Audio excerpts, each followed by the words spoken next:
आरोग्य भारतीय के अखिल भारतीय प्रतिनिधि मंडल सम्मेलन 2024 शुभारंभ कार्यक्रम में शामिल होने पहुंचे।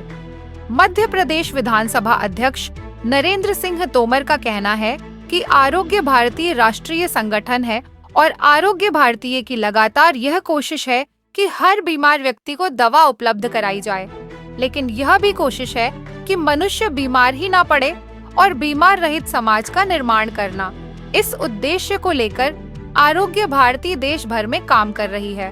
ग्वालियर के लिए बड़े गर्व की बात है कि आज आरोग्य भारतीय का सम्मेलन ग्वालियर में हो रहा है। हम सभी का स्वागत करते हैं।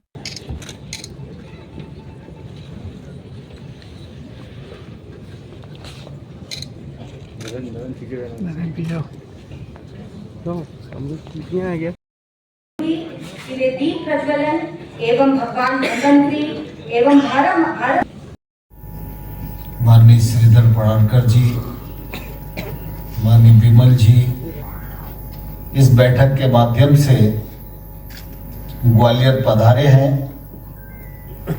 मैं भी ग्वालियर का एक कार्यकर्ता हूं, इस नाते आप सबका हृदय से बहुत बहुत स्वागत है, बहुत बहुत अभिनंदन है। आरोग्य भारती के बारे में अभी आदरणीय पंडित जी ने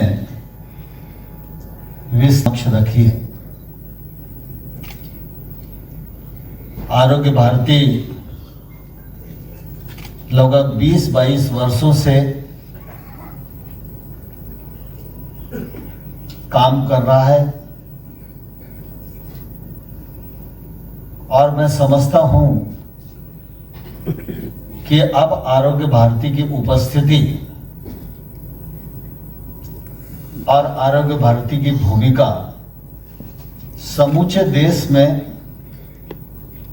उल्लेखनीय है और आने वाले कल में जगह जगह पर आरोग्य भारती की भूमिका का उल्लेख होगा, ऐसा मैं विश्वास पूर्वक कह सकता हूं। डॉक्टर वार्ष्णेय जी को मैं लंबे कालखंड से जानता हूं। उनका यशस्वी मार्गदर्शन आरोग्य भारती के साथ है और पूरी टीम को साथ लेकर वो पूरे देश भर में लगातार काम कर रहे हैं। हम सब जानते हैं कि सबसे पहली प्राथमिकता अगर मनुष्य की कोई है तो रोग रहित काया ही है। लेकिन यह हम जानते भी हैं, लेकिन जब जीवन में मानने की बात आती है तो हम लोग मानते नहीं हैं।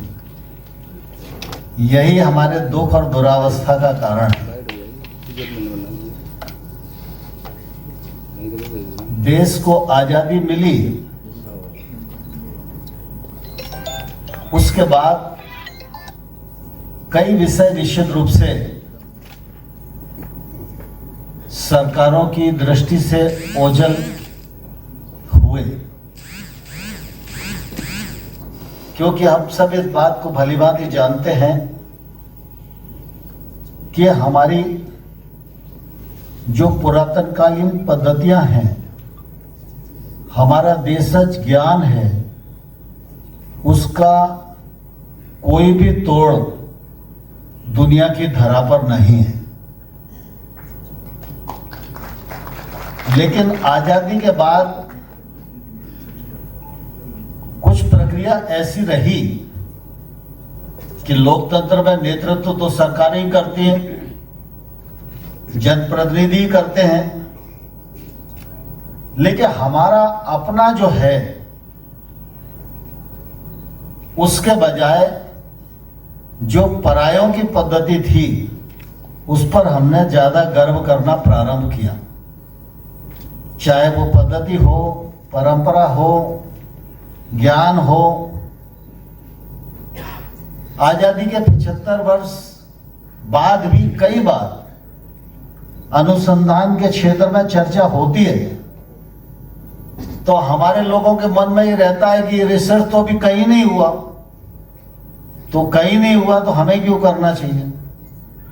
तो अभी भी हम दूसरों की तरफ देखते हैं, लेकिन आजादी के बाद तत्कालीन सरकारों ने अगर देशज पद्धतियों के बारे में गर्व की बात की होती, उनको विकसित करने के लिए प्राथमिकता दी होती, तो मैं समझता हूं ये 75 वर्ष का कार्यकाल हमारे लिए स्वर्णिम कार्यकाल होता।